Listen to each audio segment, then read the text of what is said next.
don't know it, yeah. Yeah. Yeah. Yeah. They'll For a little bit, just to get, but after that, they'll show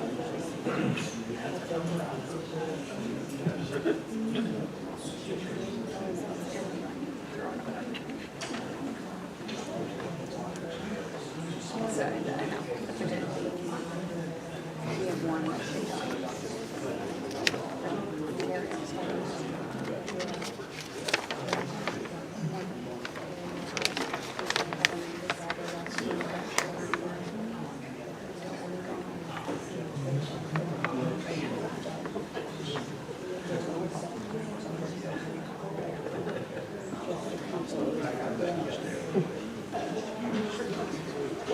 Yeah.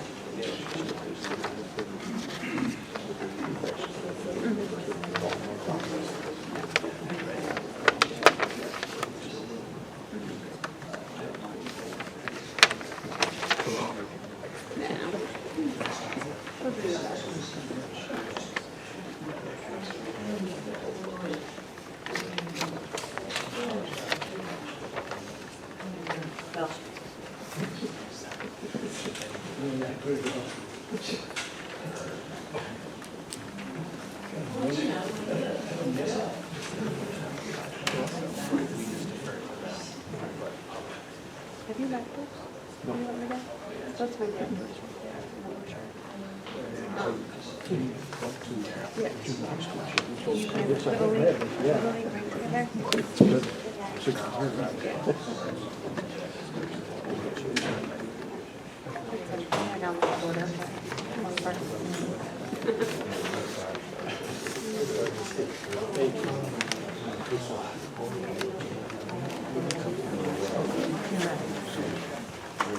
I guess it's 7 o'clock. We can welcome everyone to the February 1st planning board meeting.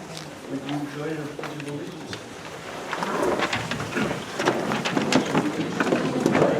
United States of America, and to the republic for which it stands, one nation, under God, indivisible, with liberty and justice for all.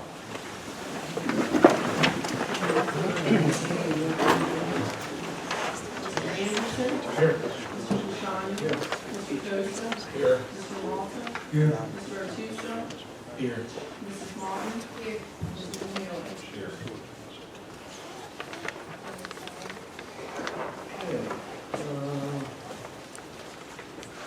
We've got a full agenda actually this evening. Dave, why don't you go ahead, you want to start with the first, I think it's Sabres? Just make sure everybody wasn't going to vote tonight. Well, we got that, we got it. Yeah. Yeah, we can, there's two members, excuse me, 2 members are not here, so if anybody has an application concerned about the number of votes, that, we'll move on, okay. Yeah, go ahead. Sorry. Tonight, Sabres signing located at 90 Ridge Road, applicant Kirk Wright is requesting sign approval associated with the replacement of several existing non-facade signs and tenant building and a monument sign for Sabres within the Webster presence. 17.3-acre parcel having SBL number 079.15-1-3.1, located in the HC High Intensity Commercial District under Section 265-7 of the Code of the Town of Webster. Good evening, Kirk Wright, Sign and Lighting Services, 530 State Route 104, Ontario, New York. I'm here on behalf of Savers and Idaho Electric Signs. Savers is looking to do what they're calling a refresh on their donation center signage. We're changing basically square footage per square footage.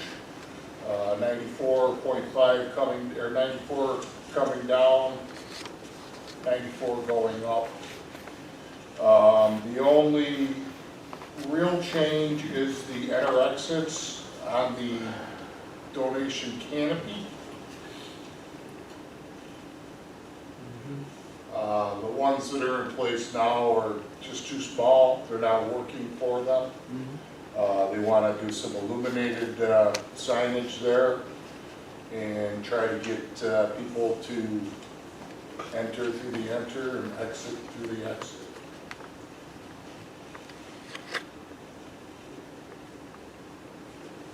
Okay, you have that, you also changed the sign, the donation center sign, the big green. Right on the face there, yeah. Right I'm there. changing the signage itself. All right. Any painting of walls is not in my scope. In my opinion, I went through all the signs you proposed, I have no problem with them, in my opinion. The only one that I don't care for is that one there, the big blotch of green, Sherman-Williams green, whatever. I prefer to see what you have there currently. That's the only sign that I have an issue with. You guys see the one I'm talking about? That big green, it's painted, it doesn't look, Electric line. yeah, it just doesn't look attractive to me. The other one, where the letters show, that's a whole lot more attractive in my opinion. You can change that, whatever the word decides. You see that one, John? See that sign? The other ones are fine, I mean, I think those are good changes. Again, the painting of the wall is not in my scope. I'm just here for the signage. It is called out on the application. Yeah, That it's painted that color. It's called out as painted that color, it has a specific color number, so we have incorporated it into the application.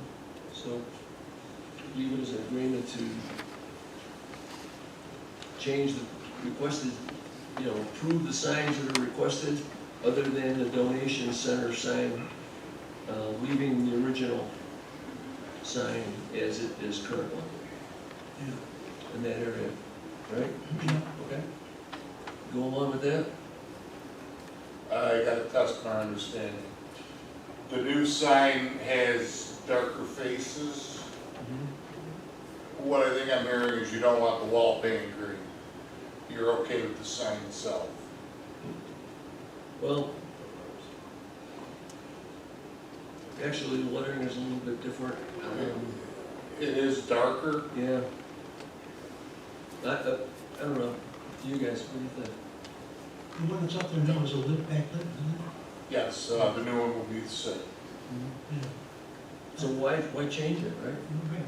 Well, the blue against the white would look, it would show up more than the green against the white like it is above.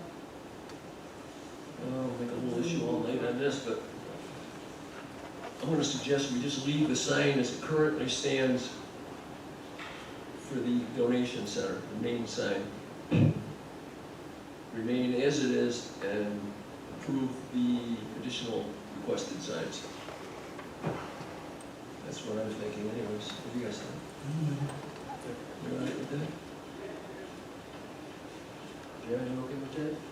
Yeah. All right, wanna move in that direction then, okay? What if we change the faces on the existing to this darker green? Is it green or black? It's almost It's dark green. It's like a dark green, yeah. Yeah, it's digitally printed dark green PMS 567 translucent vinyl. It's called out on one sheet here, 7 of 9. First impression, looking at it, I like what's there. Just my opinion. Yeah, it's, The darker green will do a little better contrast in color and make it show up more. I understand you don't want. yeah, but the size of it is 20-some feet. I mean, heck, if anybody doesn't see that sign, they'd be freaking blind. The darker center of the letters, and the darker center for the donation center, is that the same color as proposed on the enter and exit sign? I believe so. They look, it's hard to tell when you see it on a print like that. I'm gonna guess they're probably the same color. They are. They're called out as the same. PMS 567 translucent green. So what you're saying is, okay, so the entrance, exit, and donation center sign would all be the same color without the dark green background? Yes. Without the lime green. Or The whatever lime, you wanna call it, yeah. Yeah, the lime green, All right, that's fine. Wall. You guys all right with that? That work for you then? that's fine. Okay, let's do that. That would give This the one. contrast and that would eliminate Yeah, the sure women's yeah, right. electric line color. Yeah. All right, what else we got? Do you wanna make a motion to approve that? Is this We gotta do something for that some- sheet, is that What's something? that? For this sheet, is this something like that to have them submit to the town before the town issue You'd have to modify to it. demonstrate that they have, the owner recognizes that the electric line has been eliminated from the. Yeah, well, we have to put that in the resolution, and then that's what, yeah, when you give it to the town, that, I guess, Josh, we have to just modify it on their drawing, right? Just take that green off, would be all. All right? All right, we're gonna do a secret on it. Sure. The town of Webster Planning Board consider a request by applicant Kirk Wright of Vital Signs to upgrade the existing building mounted and panel signs for savers located at 980 Ridge Road on tax map parcel 079.15-1-3.1. The planning board classifies the proposed action as a type 2 action under section 617.5C2 of the state's environmental quality review regulations, and therefore is not subject to further review. Okay, motion in a second. A second, all in favor? Aye. Aye, okay, we're good. Somebody will make a motion for the approval of the signs? Yeah, I'll make a motion for applicant Kirk Wright for approval of the Sabre signs at 980 Ridge Road. As presented, with the only exception is, I'm not sure the lime green on the donation center is not gonna be there, is that correct? Yeah, the lime green painting won't be there, but the letters will conform to what he's asking. Yeah, Eliminate the green background. okay, yeah, that's the motion. Okay, that be a motion, need a second? Second. A second, all in favor? Aye. Aye, okay. All right, so what you want to do is have them modify that piece and present that to the town for building permit. Okay? Thank you. Okay, item number 2 tonight, Doggy Spa sign, located at 696 Ridge Road. Applicant Jessica Costa, Vital Signs, is requesting sign approval associated with the installation of a non-lit 17.5 square foot building mounted sign and associated panels in an existing monument sign to reflect the new business within the Heritage Commons Plaza on a 1.16 acre parcel having SBL number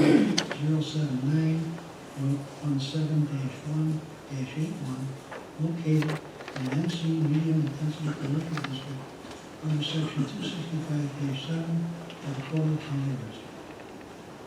Yes, ma'am. Hi, Jamie Catalano, Jessica couldn't make it, also from Vital Signs though. So yeah, same signage we always do in this Heritage Commons Plaza. Nothing's illuminated, just changing out the tenant. I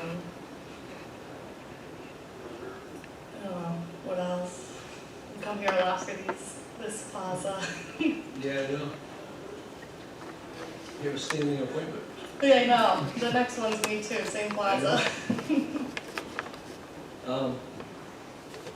Yeah, it all conforms to the front for your facade, right, Josh? For size-wise, it's okay, it's all right? Yes, it's consistent with No issues with it? other signage. And then you'll have a copy of it on your monument sign out the front too also. Yep, yeah, it's going right on the bottom of the monument. All right, anybody, any issues?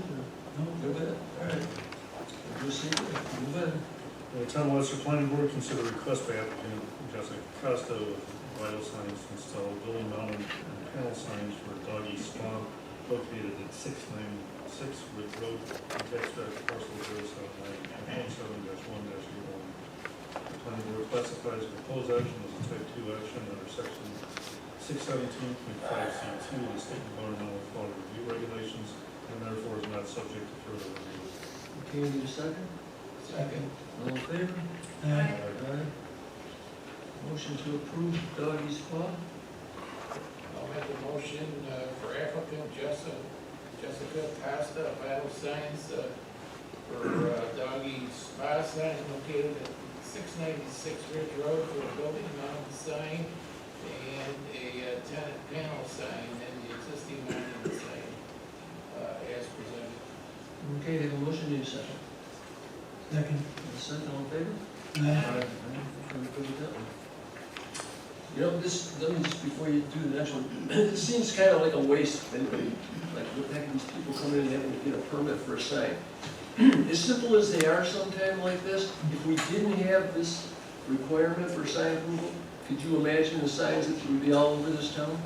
So that's the reason for this. So it seems like a minor issue right now, but what happens when somebody comes and puts a 20-foot by 30-foot sign in the front of their building? That's where we have the issues. And so this way here, at least the town has some control over it before it gets to that point. So anyways, that's it.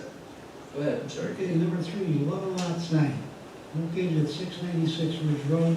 Applicant Jessica Costa, of Vital Signs, is requesting sign approval associated with the installation of a 16 square foot non-lit building mounted facade sign and associated tenant panels and the existing monument sign to reflect the new business within the Heritage Commons Place on a 1.16 acre parcel, having SBL number 079.17-1-81, located in an MC Media Intensity Commercial District under section 265-7 Code Commerce. Okay. What is an axolotl? Where the heck is?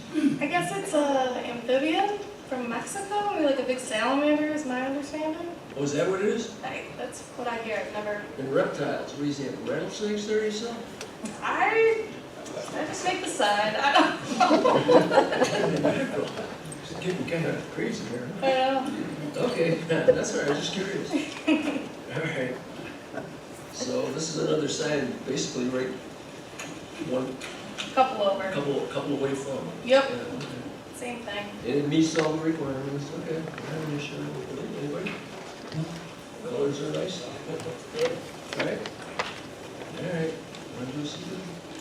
The Town of Webster Planning Board considered a request by Jessica Costa of Vital Signs to install a new sign for Level Auto located at 696 Ridge Road at tax map parcel 079.17-1-81. The planning board classifies a proposed action as a type 2 action under section 617.5C2 of the state environmental quality review regulations, and therefore is not subject to further review. Okay, a motion, need a second. Second. And a second, all in favor? Aye. A motion to approve. Chad, why don't you keep going, you're on a roll. Yeah. Thank you guys. No, we're not Oh, done. I'm not done yet? No, that Oh, was just a secret. oh, We don't let you get away that I'll way. make a motion for applicant Jessica Costa of Vital Signs to approve a level lot sign located at 696 Ridge Road for a 16 square foot non-lit building mounted sign and then 2 panels for the monument sign of the road as presented. Okay, this is motion, we need a second. Second. We have a second, all in favor? bye. Aye, good. Now we can say goodnight. Okay, have a See good you night. next week. Yeah, probably. Okay. Okay, number 4, Aberdeen Estate sign, located at 1630 Queens Cross Lane. Applicant Bernard Giacovangelo is requesting sign approval associated with the installation of a 34-foot square foot monument style subdivision entrance sign on a 0.68 acre parcel having SBL number 050.02-3-1, located in an R3 single-family residential district under section 265-7D of the Code of Town of Webster. Mr. Giacovangelo. Good evening, Mr. Chairman, members of the planning board. My name is Bernie Giacovangelo. Bernie Giacovangelo, and I'm the president of Forest Creek Equity Corporation, the developer of the site known as Aberdeen Estates. I come before you this evening seeking the sign approval for a monument sign, which is an entry graphic depicting the location of the community, okay, at the entry of the community on the north side, okay, and it's on lot, we are proposing on lot 101, or also known as 1630 Queens Cross Lane, a sign as submitted to you, okay. The sign will be, the whole monument is about 12 foot wide by 55 inches high. And the sign itself is probably around 34 square feet, okay? And it'll say Aberdeen Estates, the logo, similar to this here.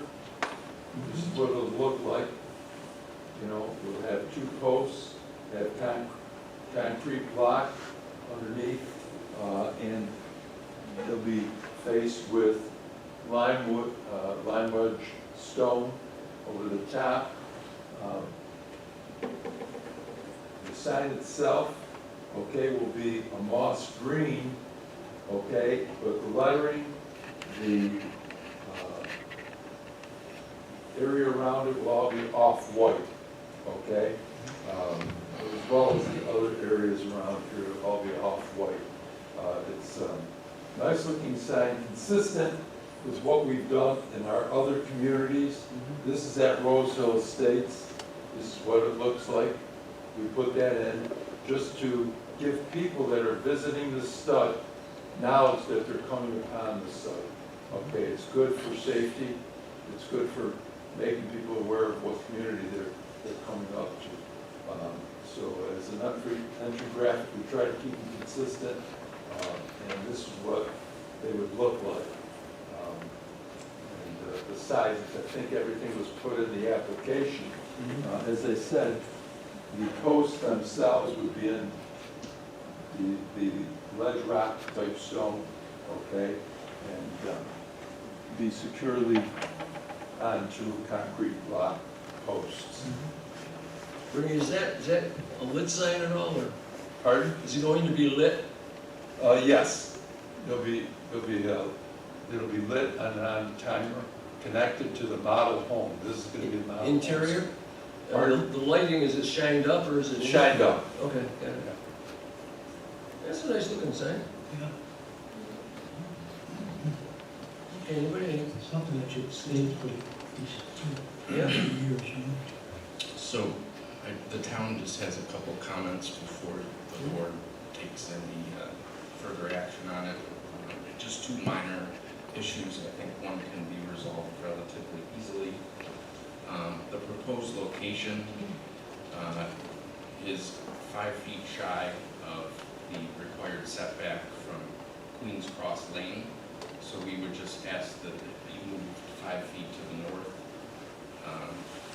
for the location, just to meet the setback requirement. And we also were curious as to the maintenance plan for the sign. Will this become the responsibility of who ultimately purchases that home? Yes, there'll be a deed restriction right in their deed when they purchase. Okay. That was one of our questions and concerns, because the town often does get requests to maintain and repair these signs, and a lot of the times we don't own them, they're on private property. So we just want to ensure that they'll be adequately maintained moving forward. Josh, off the Queens Cross Lane, it was 20, and it's going to go back 25 feet. Right. So if it's back, ends up 25, 26 feet, there's no problem. Right, as long Both as the ways. minimum is 25. Okay. Yes. Yeah, Yes. that's good. Okay. Anybody, any questions or concerns? Good sign? That's a good looking sign. Okay. We'll see kind of Town of Webster Planning Board consider the request by applicant Cornell Yakavangelo to install a monument sign for Aberdeen Estates located at 1630 Queens Cross Lane on tax parcel 050.02-3-1. The planning board classifies the proposed action as a type 2 action under section 617.5C9 of the state environmental quality review regulations, and therefore is not subject to further review. Okay, need a second? Second. Jim, a second, all in favor? Aye. I'll make a motion for approval of Aberdeen Estates. Sign as presented, subject to the applicant relocating the sign 5 feet further to the north, making it 25 feet instead of the proposed 20 feet. Okay, I think there's, I need a second. Second. I have a second, all in favor? Aye. All right, good. Thank you very much. Take care. Appreciate your time. Thank you. Item number 5, U-Haul sign, located at 1039 Ridge Road.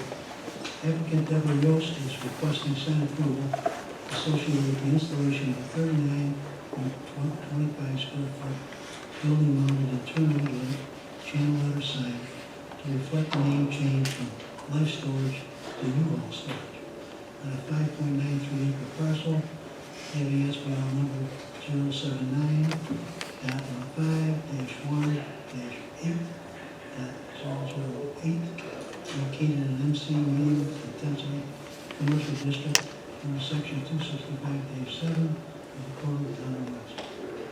Is there anyone here for that application?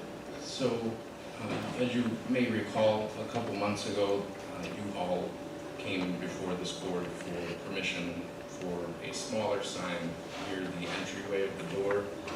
And due to their being out of the area, I had presented on their behalf, which I also agreed to do this evening. Yeah. So as you can see, what was approved was a little small sign down on the first floor here. They're now looking to have a more substantial sign for identification of the building itself. It does meet the size requirements, and it's definitely code compliant. Basically just channel letters that can be internally lit and with a white face. So that's the handwritten 2.5 and 15.7. Correct. 15.7. It meets the requirement for size? Yes, and actually they'll still have less signage than the former life storage that was here previously. Yeah. Is that sign going where the life storage sign was? I believe the life storage sign was on the right end of the brick facade. That's since been removed, and then now they're proposing to locate it over the windows. Okay. All right. No issues with it? No. Okay. Not a question about the sign, but since it's here, this is one of those buildings, I've always wondered if it actually meets the town's code requirements for the lighting. For what? And for light pollution going off the property lines. Oh, You drive by this at night and you see that whole front area is very well lit, shining out across the street.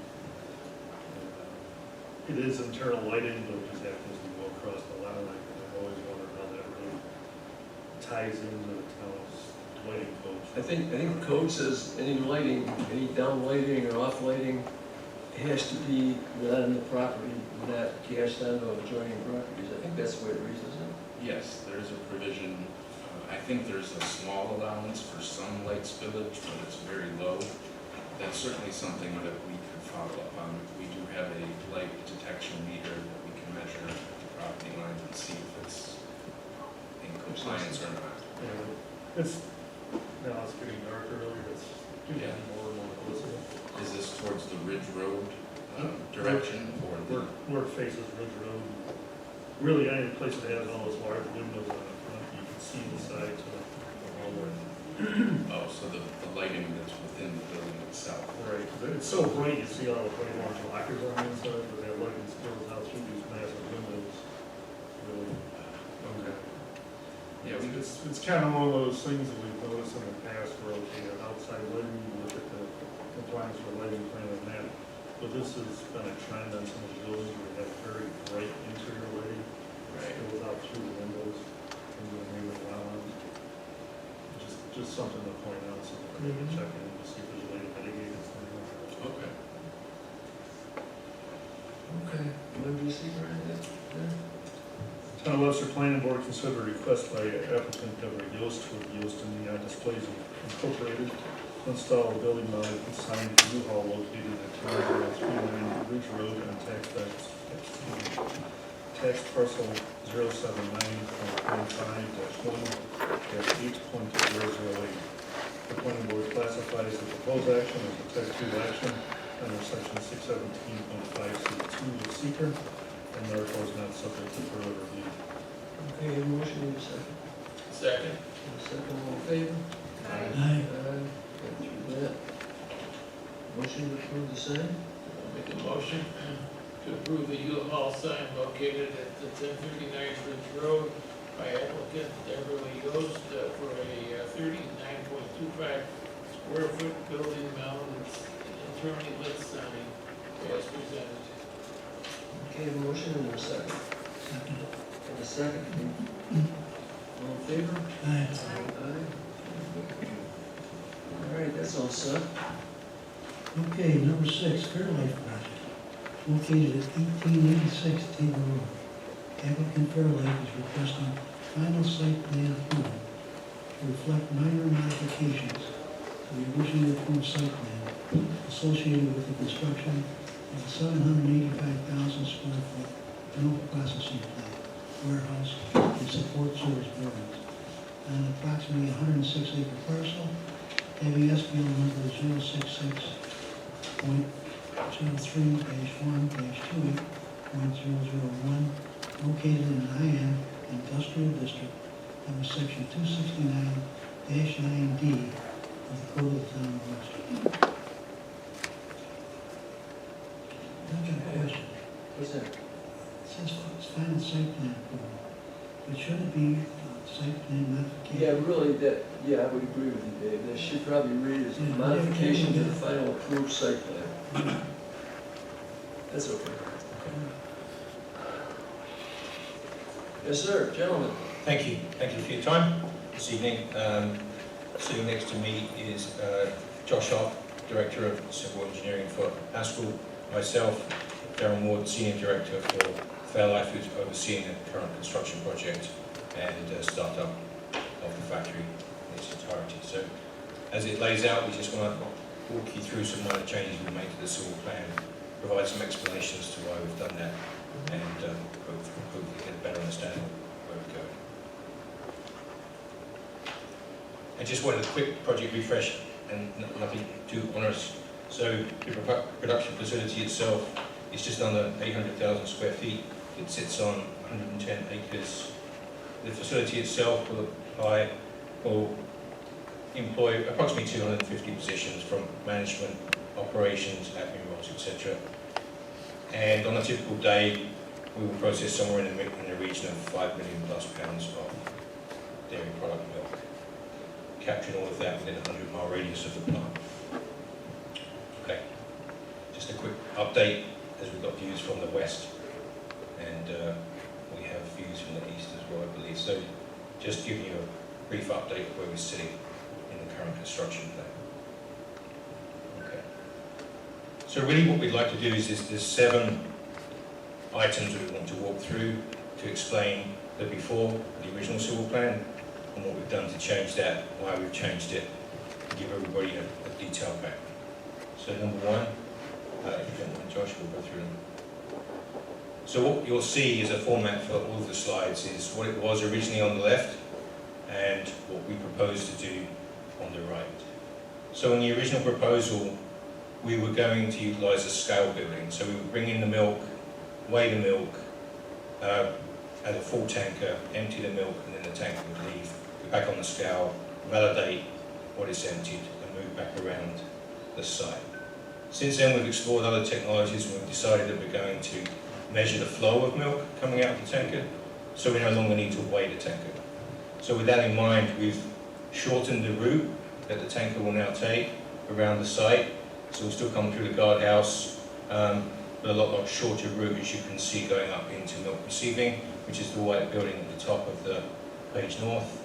And then we've also added a direct tanker exit. If you see, instead of having to go back around the site, it will now pull straight back out of milk receiving going forward and exit the site immediately. So it's really been driven by us utilising different technology and allowing us to shorten the linear length of the roadway quite considerably and reduce the amount of time to trucks are starting and stopping. Any further questions on that one before I move to the next? I have a question. After these tankers are empty, do they have to be cleaned out or anything? Or Sometimes, and sometimes not. So it really depends how many times they've been used that day. If they're on their third and final run of the day, then we will clean them inside the building before they leave for the remainder of the day. So the new design you're showing here actually reduces a lot of the asphalt. Right? Yes, yeah, we've reduced a lot of the impervious surface there and Yeah, a lot of truck movement. Yeah. Okay. Okay. So by the very nature of moving the scales, we've also moved the truck guardhouse, we've moved it further into the property to ensure that we've still got the correct amount of tanker spaces and tanker queuing before the truck guardhouse. Just to give you a little background to the operation, every single milk tanker that comes into our facility has a 15-minute slot, which is an appointment that they have to be there by. And when they do come in, they get waved through at the truck house. We're not stopping them to check anything at that point. All those checks are done at milk receiving. So they come through, they get waved through into the property. The administration and the testing of the milk receiving all happens in the building. So really, this is just a very product of moving the roadway, or moving the truck guardhouse to make it an obvious straight shot into the property. Yeah, and to Darren's point, we do still maintain the 17-inch truck staging that we had in the original approval.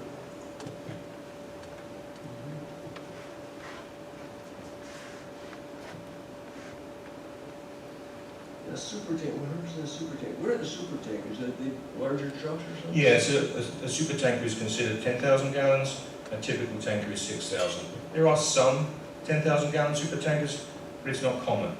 So they're mixed, it's a very typical mixture.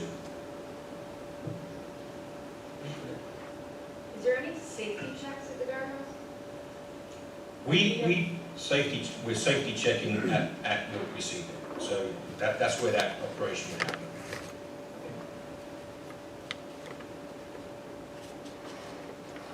No more further questions on the next one, if that's okay. Okay. So at a point, we were waiting for the Department of Environmental and the Army Corps of Engineers to make a determination on a small piece of what we wanted to determine that it was not wetland. Once we've got that determination, as you can see in the top left-hand corner, we decided to take some of the trailer parking spaces away to the right of the picture in the yellow box and move them up in front of the dock doors, which for us is a more efficient operation to move the trailers to where they'll finally be loaded and unloaded. So we always kept that off of the plans because we wanted to make sure that determination was made by the Army Corps of Engineers and New York State Environmental. So the same amount of parking spaces, we just reconfigured them. And that doesn't impact any drainage or anything in that area, does it?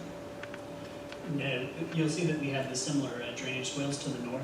So we added another drainage swale just to the north of that to handle that additional trailer parking there.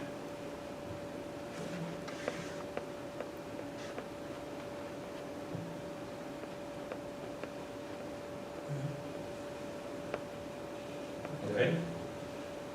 I don't want to rush in, but just Yeah, no, Well, I guess the outside thing, you did receive from EDC and the Corps of Engineers, a letter saying that there's no impact on Of course. information. Absolutely, yes. So just to clarify. Yes, we have received that and we have submitted it to the town. And the next one, Josh.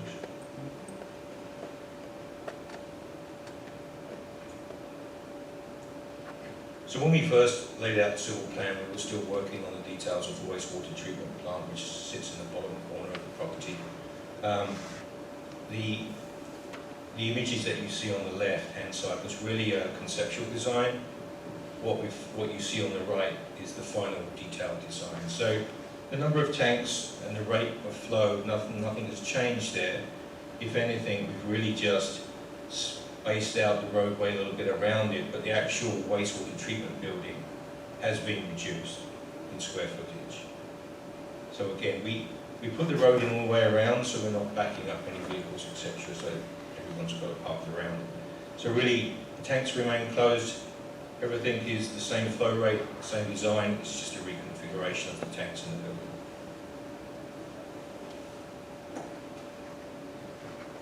So the pre-treatment building reduction is 8,800 square feet Yeah, reduction, wow. yeah. Again, I mean, I think a lot of that's driven by the technology as we go out and look for innovation. All these modern things that are being changed with modern technology, wait another year, what even you better get? That you're always behind the curve. Going. It's always risk It's only versus been a matter reward. of months. Yeah, yeah. Okay. Any further questions? No? Okay. Please, John.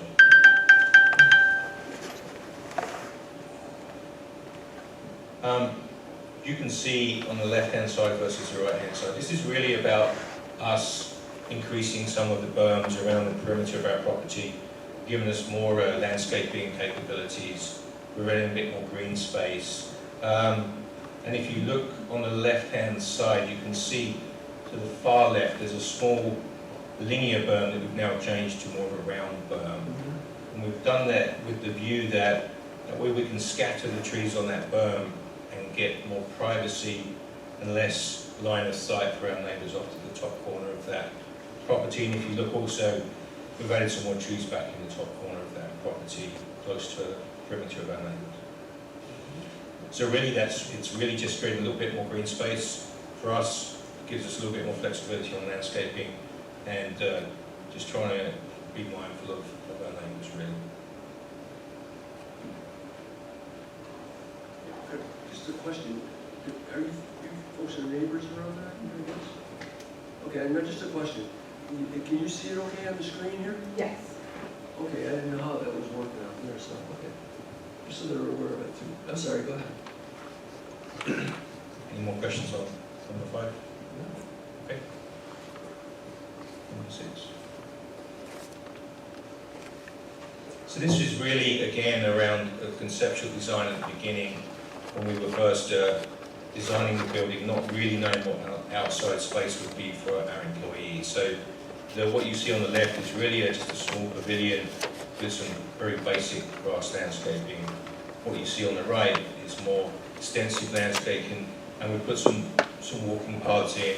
Really just a matter of trying to improve the experience for our employees during their break, etc., when they go outside. So it was really one of those elements that was conceptual to begin with, and as we got further into the design, it was like, okay, listening to our employees and our associates, what would you like to see outside?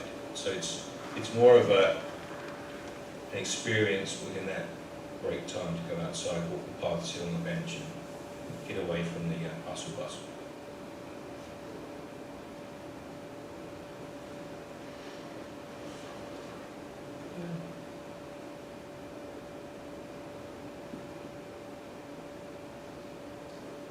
One thing to point out on this, the trees that are in this area are in addition to what was on the original approved plan. So it's not that we moved trees from the other areas, these were in addition to it. So all of these trees are added from the original number. Just to make it more park-like. Yeah, Exactly. I think that's very attractive. And again, reduce the building square footage of the employee pavilion 1,500 foot, so there's a whole lot less impervious surface. Yes. Yeah, I think that's the running theme really throughout. All right.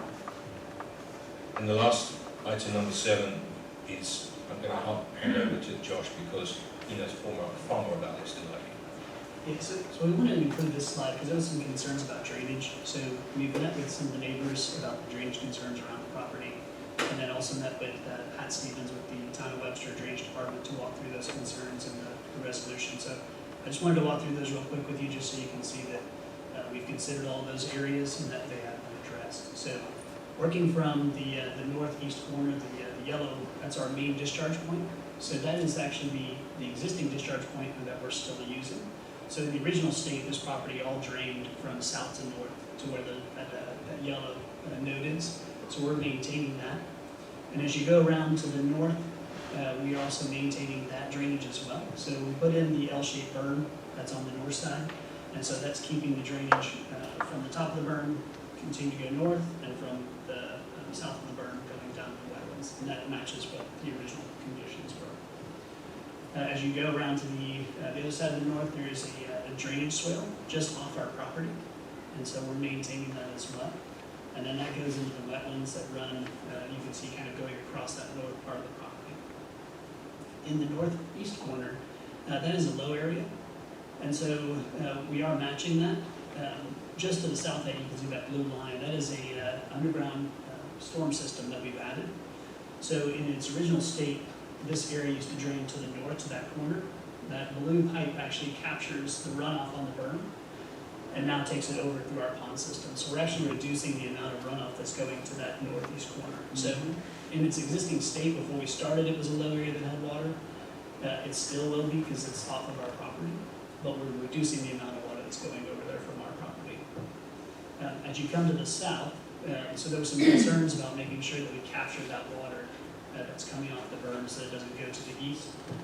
So we are putting in a V-bottom swale just to the south of that blue line to make sure that we capture any of that runoff. And there's an existing berm that is just to the east of our property. So right now we put in the new berm. There's an existing berm that kind of creates a valley, and that water then goes to the north up to the blue piping, and we capture that and take it through our pond system. Then as you come to the south, where you kind of have the S-curve, that area goes into another drainage swale. It's an existing swale, so we're continuing that drainage into that area. And then as you come to the south of the page, at Route 104, that area goes out to the railroad right-of-way, and we're continuing that as well. So there's a berm on that south side, that's the green you can see.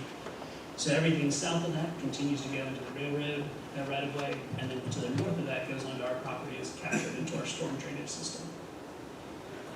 And then the west side, kind of that whole length up to where it turns, the property goes to the east. So everything that hits the property line comes into our property, is captured in our stormwater system. So there's no discharge at all to the west in that area.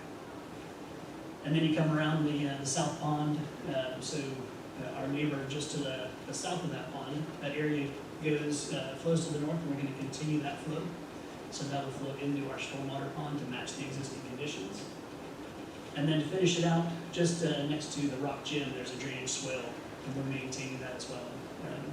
We'll continue to flow just a small area into there to match the system. So just wanted to show this to you guys so you can see that we're trying to make sure that we are a good neighbor and that we're capturing any of these concerns that are coming up. Any questions on the drainage? So that blue pipe on the east side there, that perimeter drainage is started by, that is on the back side of the berm, Correct. and that collects it and then brings it back into the property to the detention. That's correct, yeah. So originally we had it going up to the northeast corner, but because of the elevations, we weren't able to get enough cover on the pipe. And so we found that it would be better to take it to the west over into our drainage system, which then also reduces the amount of water going to that northeast corner where there's standing water that's usually there. Anybody questions on it? Okay. That was the last item. I'm sorry? That was the last item. That's your last one? Yeah, thank you. Well, yeah, they're here for, changes to the original approved site plan. Looking at it, as far as what I can see so far here, is the changes have been favorable as far as reducing environmental issues. I mean, less blacktop, more green space, more landscaping. Anybody have any issues or any comments on that at that point? I think those, to me, those are the biggest things.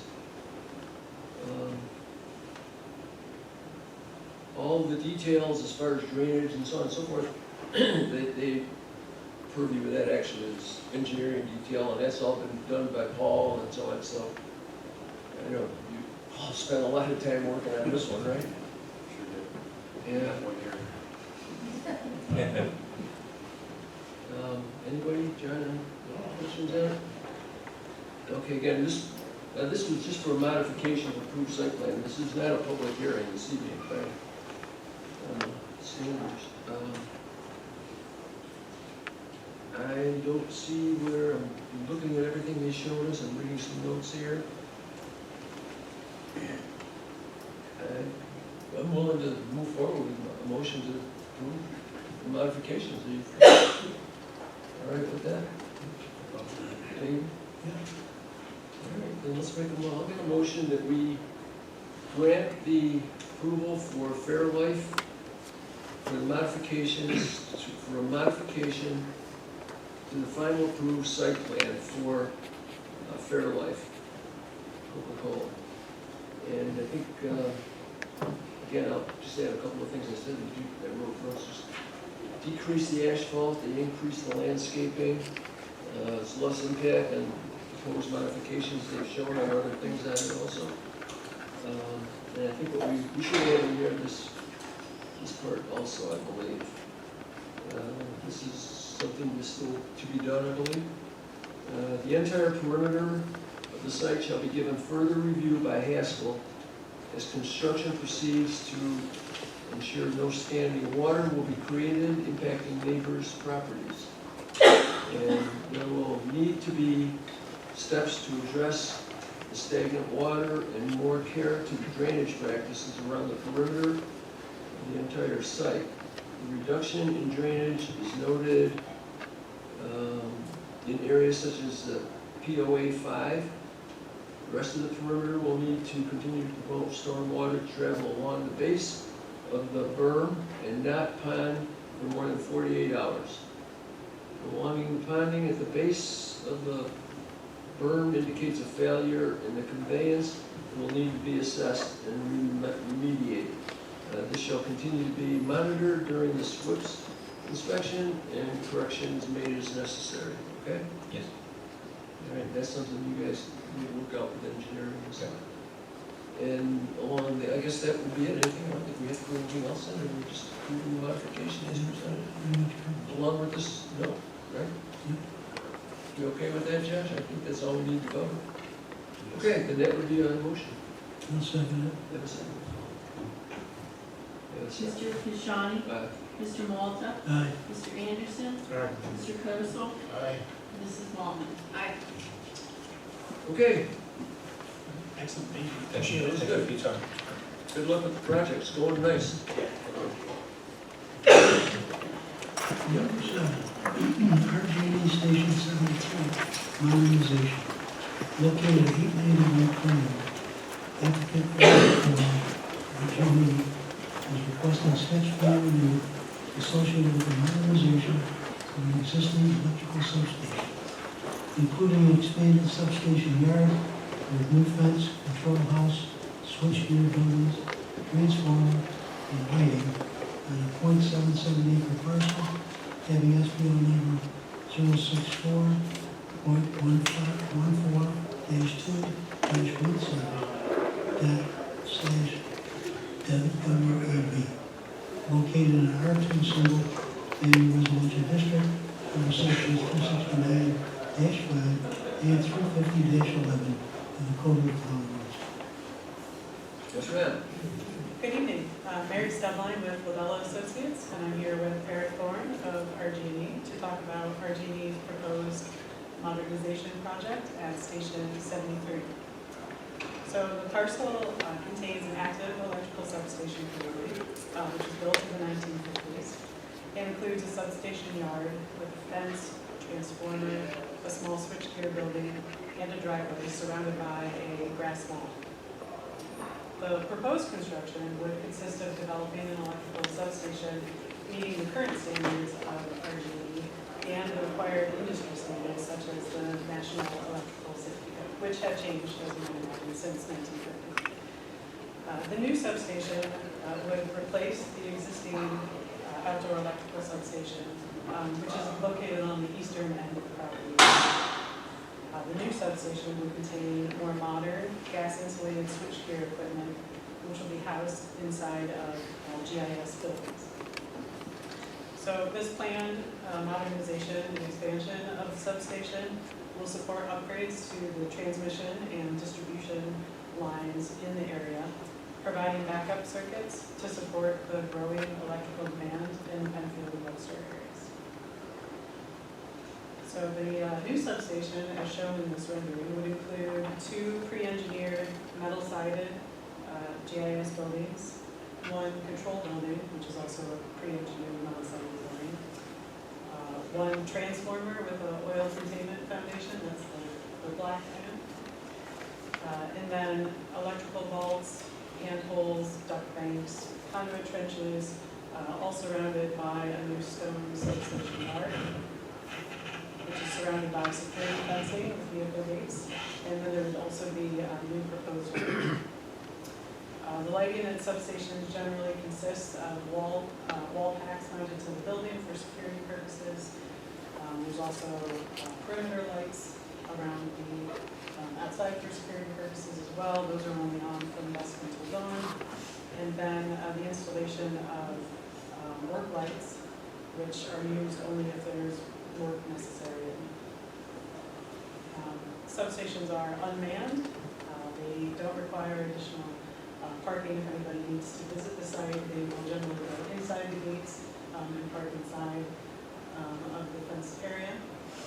There's no need for sanitary sewer, there's no need for water service, and there's no need for trash, usually following construction or trash removal. We understand that screening will likely be an important consideration here. However, RG&E prefers not to have vegetation around the perimeter of the substation for safety and security purposes. Following construction of this new substation, the existing substation will be decommissioned. So the ideal situation is to construct the new substation adjacent to the existing substation while it's under operation so that customers in the area don't see any lack of service. So the new one, or get the new one online, and then you can terminate the old substation. But it means that we essentially need to use the entire parcel. Construction is anticipated to start in Q2 of 2026, so it's still a long time off. But we wanted to come to have this discussion with the planning board and get feedback as the detailed design engineering process starts. The project will require a variety of town approvals. We will need site plan approval. There's the potential for area variances. We'll try to minimize those moving forward. Just the nature of the substation lends itself to needing variances sometimes for open space requirements and sometimes setbacks. And we will need a need for a building permit. Due to the location on the county road, we will have to go through the Monroe County review under General Municipal Law 239. We also know we'll need to work with Monroe County to discuss the new entrance off of Penfield. There are no state or federal approvals anticipated. The project site is 0.77 acres, therefore it doesn't trigger the need for coverage under the United States. The construction general permit, however, we know will need a SWIP with the town based on the town's threshold limits, reduced from the 1%. So that that's a general overview, and we'd be happy to take any questions or discuss further. A couple of things, in my opinion anyways. What can be done to visual impact with a metal building that tall? What can be done on those buildings instead of the metal siding? I mean, We you've got can projects consider- around other places and they look nice. This, no offense, but this looks like a prison. I 100% have heard that comment before. I mean, really, This I wonder is, why. this is the standard that RG&E has in place right now. However, there are options for different facades. They have to work with they have to be compatible with the equipment that's inside of the buildings. But there are options that might include a faux stone veneer or some kind of wooden, like a faux wood veneer as well. And that's something we can work with the town on. Just due to the nature of being a substation, we can't have wood. Use the mic because it's not picking you up. Just due to the nature of being in a substation, we can't have wood material facades, so anything that we. We don't like wood anyway, we like brick and stuff. Right, stone and faux type materials. Yeah. Just due to the nature of them being pre-manufactured buildings, they are exterior metal cladding. So we certainly can go back to the project team with some other potentially available options in the line of metal cladding, but something that is more visually appealing. Yeah, this would be fine in an industrial area. Yeah, It would be in a residential area. you got neighbors on both sides. Much And better. the lights are 45 feet tall. So where's the bulbs, and how does the light reflect down, or? So I assume that you're referring to the towers adjacent to the transformer. Those are actually lightning rods to protect the transformer. Okay. The lighting is not shown yet. Okay. But I think they're generally on the range of like 20 feet Okay. tall, and they're full cutoff fixtures. I think, and one of your comments in here is, I mean, I can understand, screening, you want to have it somewhere exposed, but you got, fence looks good on it. However, I think all the vegetation doesn't have to be 8-10 feet high, it can be, 3-4 feet, But landscaping is a necessity, I think. Again, it's a residential area, like Dave said, you got neighbors on both sides of you right there, and you can't make that type of a building look like a residence, but get it as close to conforming to comfortable as for the neighbors as possible. My suggestion would be, when you come back in, you're in here just for sketch plan review tonight, but when you come back in, if you could bring some samples of materials that you could use on that building, so we can actually physically see what we're looking at. Would you guys agree with that? Something you can get your hands on and really get a feel for? Yeah, we want that on there for sure. Okay, all right. What you're proposing, yeah, I think you're okay with that. Fence is, how high is that fence? 10 foot? It's I think it's in the paperwork. with a 1 foot outrigger, just barbed wire. Yeah, I believe that will require variances. I don't believe that height fence is permitted in the front yard, and I also don't believe we allow barbed wire either. So I think we would encourage it could still be a security fencing, but more decorative in nature. Okay. So the issues we're looking at then are fencing, and landscape, and building materials. I did have one other question I'd like the applicants to respond to. Is there a rationale rationale or necessity to relocate the entrance to where it's being proposed, because the concern is it is adjacent to the Hojack Trail and it would likely be utilized as a parking area for people that are looking to get on a trail. So in our thoughts internally, we think it's the current location would probably be better, at least removed from the trail, it would be less appealing for people to park in that location. Yeah, so again, this is very conceptual plan, so the main intent for the access at this point is, as we stated previously, the existing station intent is to remain online, and that's where the existing driveway is. So in order to account for construction of the facility, we have an alternate entrance, which in turn would turn into the entrance to the station, which would allow for, should there be a need for it, it allows for a mobile substation to enter the facility without having to back up or turn around, to help offset should there be a failure at the station at some point. So it just allows for a straight in and out scenario. But we can certainly, as we progress through detailed design of the station, we can certainly look at alternate entrance and egress options. Yeah, just something to consider. Okay, anything else, anybody? So we touched on landscape, fencing, building materials.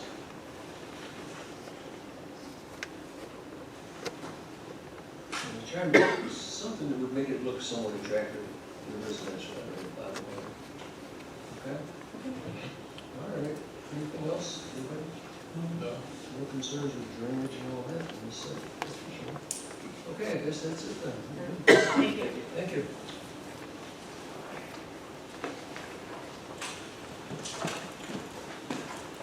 Okay. Shoecraft Road Apartments, located at 1048 Shoecraft Road.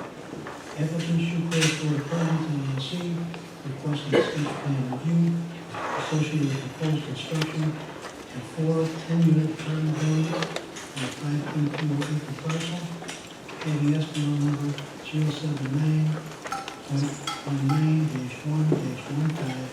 located in the MHR medium-high residential district under sections 269-5 and 350-14 of the Code of Ordinances.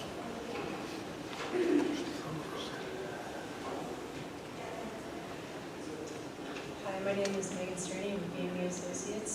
We are the site civil engineers for the applicant's Shoecraft Road Apartments LLC. Here with me tonight are Nick and John Graziosi from River Homes.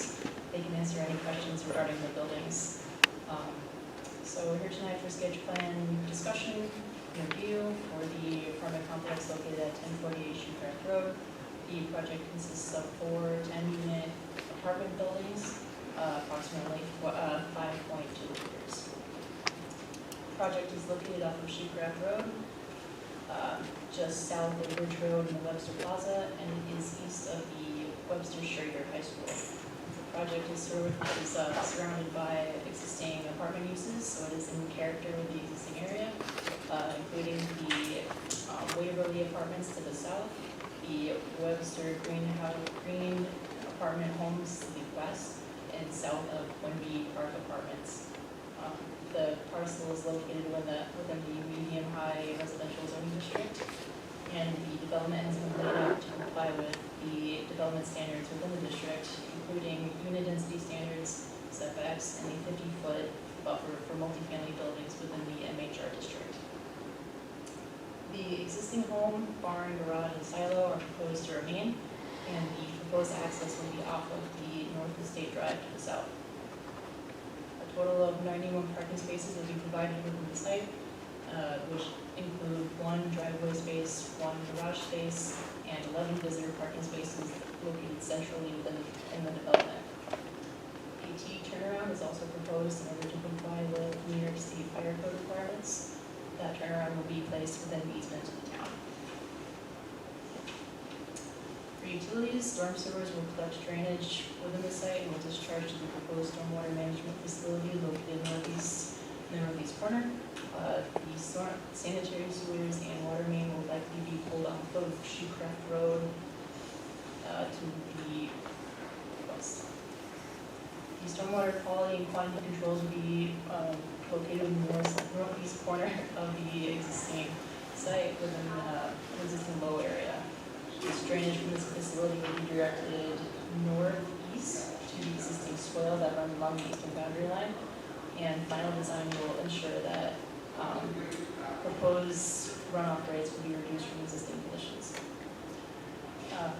No full landscaping is proposed. That will be during final plan design, however, just the concept plan will set general intent for the time being. So we're here for any questions before we go into the final prelim final design. The house, you're proposing to leave the house all in the same lot, I think that was the original discussion, wasn't it? Yes, the house is to remain. And like the house and the apartments will be part of the same lot, yes. So how's that gonna work? Is that gonna work out, or? Unfortunately, no. There were some issues. So there were some internal discussions with a couple different departments at the town. And when it comes to assessment purposes for taxation, emergency response, and assignment of addresses, we cannot have an apartment complex on the same parcel as a single-family home. So that the town would likely require that the existing structures be subdivided from the area of the proposed development. That may trigger the need for variances. I believe they're trying to include that area to meet the density requirements, but the town would prefer that they pursue variances rather than leave it on a singular parcel. There's just too many issues with that. This is Nick Graziosi with Shoecraft Road Apartments. That's fine with us if that's the direction the town would like us to go.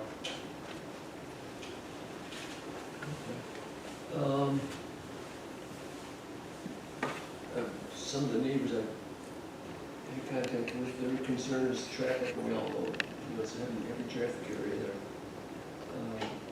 I'm gonna suggest that probably would need to be a traffic study done on this.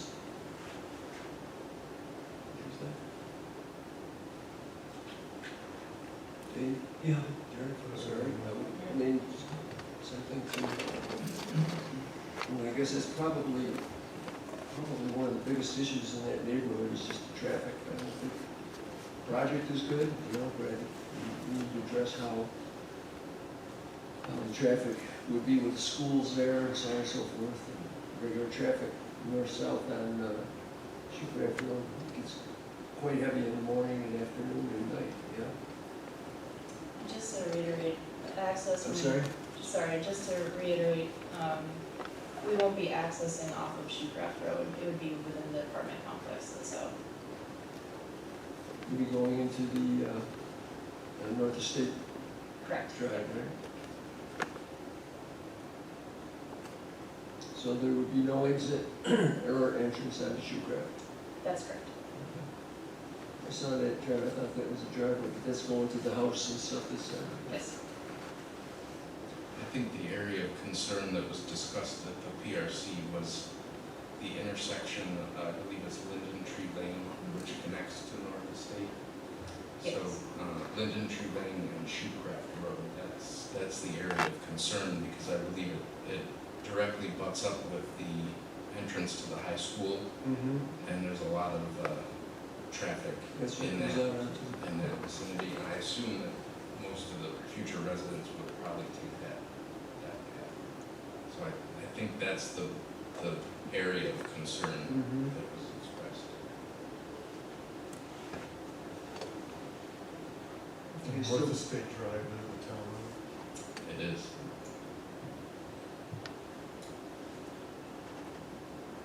So you're recommending have some sort of a traffic study done there to see times and amounts of traffic and so on? I believe that was the intent of that discussion. Yeah, Yeah. PRC, okay. So you want to have that, you got elevations of the building, you can show them that.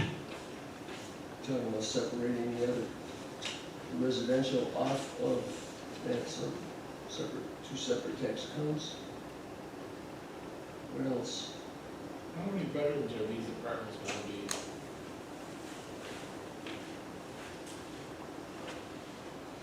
They're gonna be a mix of 1, 2, and 3 bedroom, predominantly 2 and 3.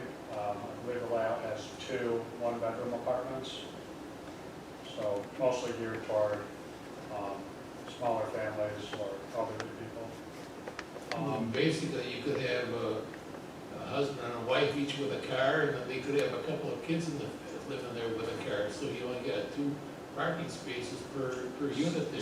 Some of them have 2-car garages with 2 parking spaces in front.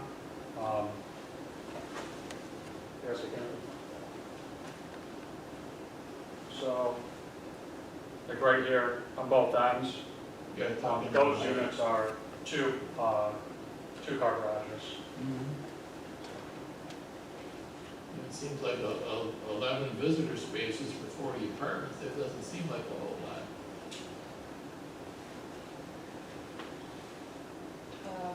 Well, not a lot of apartment places have 2 cars per unit. I wouldn't, I mean, there's no code requirement for the amount of visitor spaces. I'm sorry, we're meeting the code requirement for the spaces provided for the use. Because this is an area too where there's very little public transportation, so most people who do live out there, there are a couple that each gonna have their own car. Yeah, so like we said, there's 1 spot in front of the garage, then there's 1 spot in the garage. So right there, every unit has at least 2 spots, and then those, the 8 other units also have 4 parking spots, 2 inside, 2 outside, plus the 11 additional overflow spots. So, and we've got a bunch of other apartments, and this is kind of in line with what we've seen in our other apartment complexes for guest parking. Do you have, is it, well, a lot of times there's, kept guest parking, so to speak, I mean, just blacktop areas for additional parking? Anywhere in there? That's something we can Look at, look at, yeah. just, you know, kind of centrally located, so you don't have to have it all over.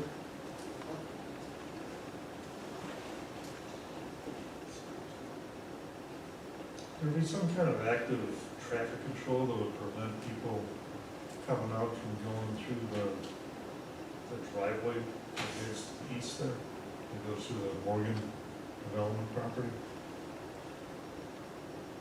There's no connection to the east, confused. Well, actually, if there's someone that lives in the area that know how to go down back roads, you could actually get all the way over, you can get up to Webster County Boulevard, if you wanted to. You can go to a trail if you really wanted to. All you'd have to do is pull out of this development and turn left and go through that whole parking lot area, and you wind up to the east. I mean, as a fellow owner of a car, I would rather go on a dedicated road as opposed to weaving through. Well, apartment that's not the complexes. question. The question is there going to be an active control that prevents the residents who rent from this place from driving through private property to get out of the development? I also think that might be a Morgan Properties Yes. issue that we can discuss with them. So that's the question. It's something that Yeah, I mean, that would have to be on them if they're gonna prevent us from having access. I mean, I don't see why somebody would go that way, but I'm sure somebody would. But that would probably be Morgan Properties who would have to address that issue. Because it is private property if you turn left out of there. Correct. So, What do you do for snow storage and also dumpsters? I can answer the dumpster one. we're open to either centralized dumpster system or the totes. We've seen the totes have a little more success and a little more interest in the past couple of years, and they've started to be more common in apartment complexes. So I think that would be our preferred option, but that's open for discussion if somebody feels very strong about that. And Snow can be pushed to the west easily enough. There's plenty of green spaces, screen spaces to use. To the north, there's also one refuse area that can be pushed to either side of. We can identify those on the grid vital plans as well.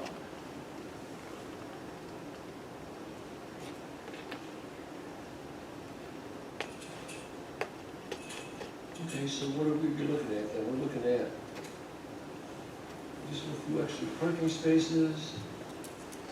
You contacting Morgan in regard to going onto their private property, you're saying, Derek? Yeah. That's your concern?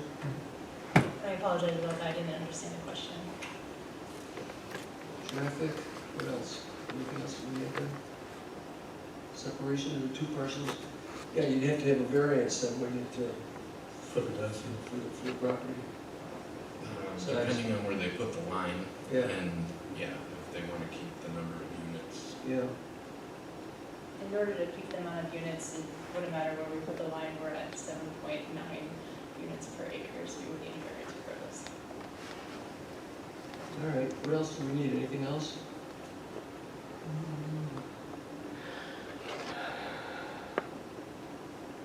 That's all I see. Anyway. Anything further? Dave? Okay, so for preliminary, you want to show what your building's gonna look like and so on and so forth, materials, whatever. In the long-term plan. yeah, we can bring those up back. We'll bring a board and submit them digitally. What's that, Derek, on here? For long-term, the challenge is actually going to be making the stormwater plan work for the size of the development. The area that you're in. Yeah, I know it's only sketched, we were able to kind of size it based on the areas that we have left. It might wind up being like a fire retention for quality, dry pond for quantity, but there are ways to make it a small area like that work. okay. All right, I guess nothing further we can do with it tonight. We're good. And to the next step. Thank you very much. Great, okay. Thank you. Thank you.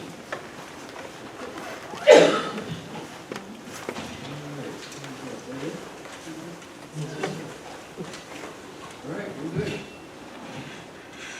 Well, we got through tonight, and I believe that's it for this evening, so thanks for coming in.